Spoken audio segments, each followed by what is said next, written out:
and explore my environment, and unfortunately, I didn't show much interest. I only picked it up when he insisted. When I moved to Bali, I met Suki, a parent at school, and he was offering a course in photography, so I decided to take it. This is where my love of photography started. The first course we did was walking around Sibangkaja, the village around the school, where Suki took us to the houses closest to the school, where some local people lived. We went to one house and introduced ourselves to the elderly man and woman who lived there. They welcomed us in to take photos of them. At this house, I took one of the best photos I think I've ever taken. It is certainly one of my favourites.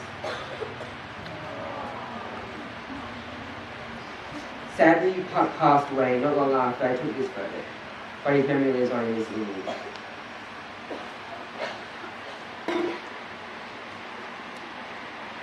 Over the following 2 years, I did every course Suki made available. My love for photography, and in particular portrait photography, started to grow. When I travelled through Europe last year, I was fortunate enough to do a few photography workshops while I was there. Each workshop I did in each city showed me a new way of approaching photography. For example, the course I did in Berlin started at dark. This is Blue Hour. The course in London focused on street art, Amsterdam, on architecture. Whereas the course I took for 1 week in Paris that introduced me to a completely new style of photography, black and white film photography. This was the first photo I ever developed. Some of you might recognise this as Benny. This is her last year in Paris.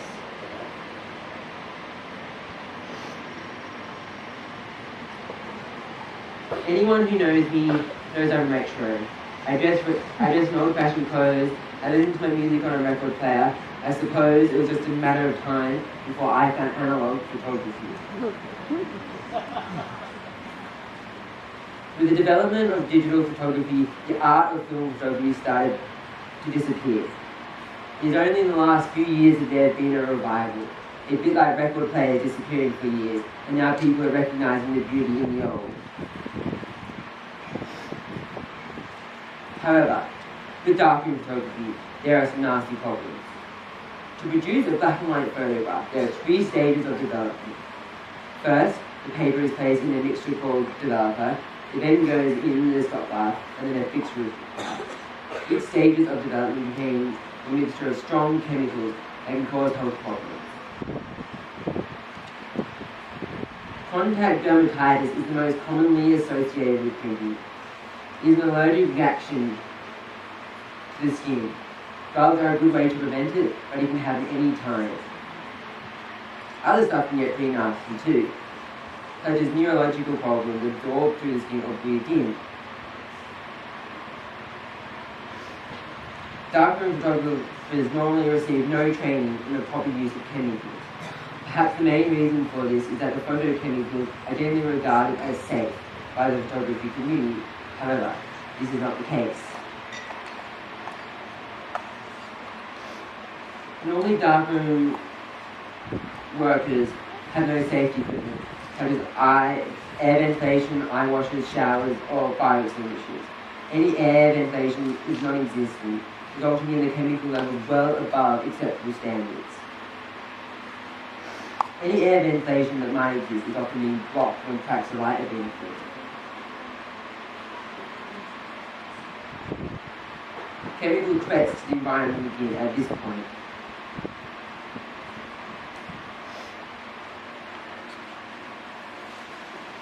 Photography chemicals normally harm the environment in a number of ways. Firstly, chemicals are released into the air. The most important is how the chemicals are disposed of. They commonly tip down sinks, toilets, and released into waterways. The proper method of disposal is rarely covered in classroom, darkroom books, or on chemical packaging. The ultraviolet fixer chemical I bought in Sydney says on it, not regarded as a health or environmental hazard under the current regulations.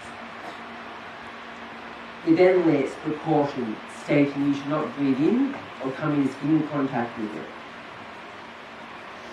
And then it states first aid advice if a problem occurs. This does not convince me that there is no environmental hazard to myself or the environment. The illicit developer says on it, toxic to aquatic life, and to dispose of it according to the local regulations. Does this mean that if you're in a country that does not have specific regulations, you can simply dump it in waterways with no consequences?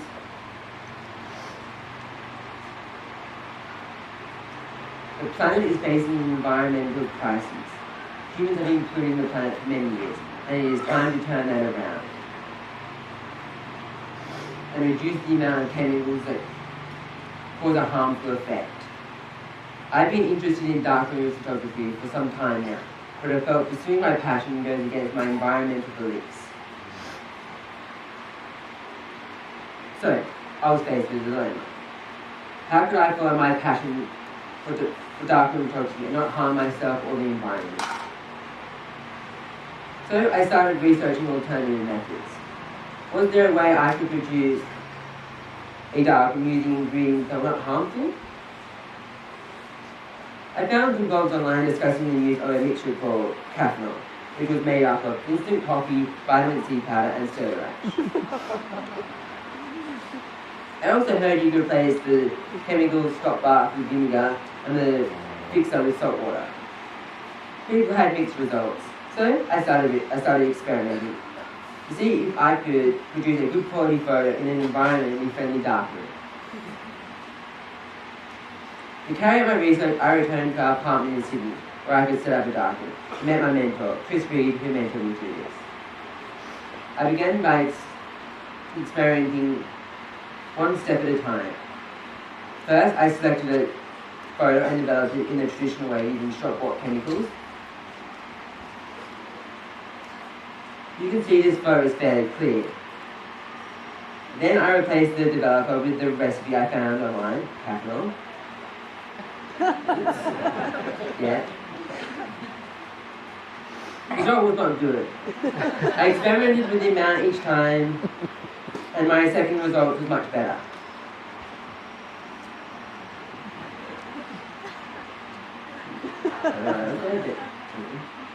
The result was not good, but getting better. I then changed my ingredients a few more times until I came up with an image I was pleased with. The recipe I used was 1 litre of water, 27 grams of instant coffee, 23 grams of soda ash, which is a water-soluble sodium salt used in swimming pools, and 3 grams of vitamin C powder.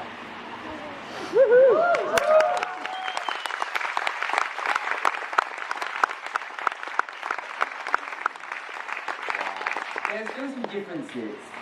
The caffeinol has a more slightly coloured coffee, which I quite like. I then replaced the stock bath with vinegar, and the result was virtually the same. That was an easy replacement. I then switched the fixer with salt water. This process changed from 5 minutes to 24 hours, which is less convenient, but still had good results. We have yet to see how long this image lasts. I expect this image to be less stable. The photography paper contains silver halides, which is a heavy metal. It is a silver that reacts with the light to make the image. While I have yet to find an alternative, stable alternative, we can recycle this once it has been released from the paper. As I practiced over the following weeks, my photo became more and more clear. The caffeinol is a genuine alternative for developing black and white photos. With my new environmentally friendly darkroom, I was then able to work on an exhibition. I started exploring my love for both digital and analog photography, and my life living between Bali and Sydney. I printed digital photos I took in Bali and placed them all around Sydney. And then I took my analog film and here are my results.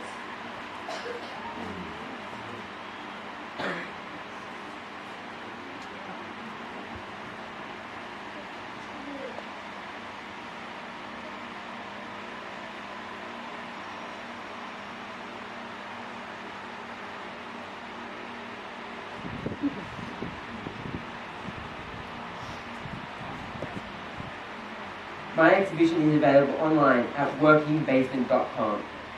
Now, the whole point of analog photography is not to see it, is to see it in real life, not through a screen. Some of my exhibitions can be seen at the Warren.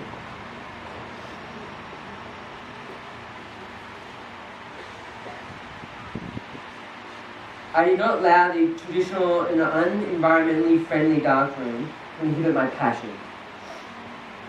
Instead, I looked beyond what the mainstream had offered. All my ingredients are readily available. They are cheaper than traditionally bought chemicals. They do not have the same disposal regulations, making the entire process easier. This is a true alternative to traditional chemical development and can be used around the world. If analog photography is going to make a comeback, I hope it can be done in the way I have described. Thank you.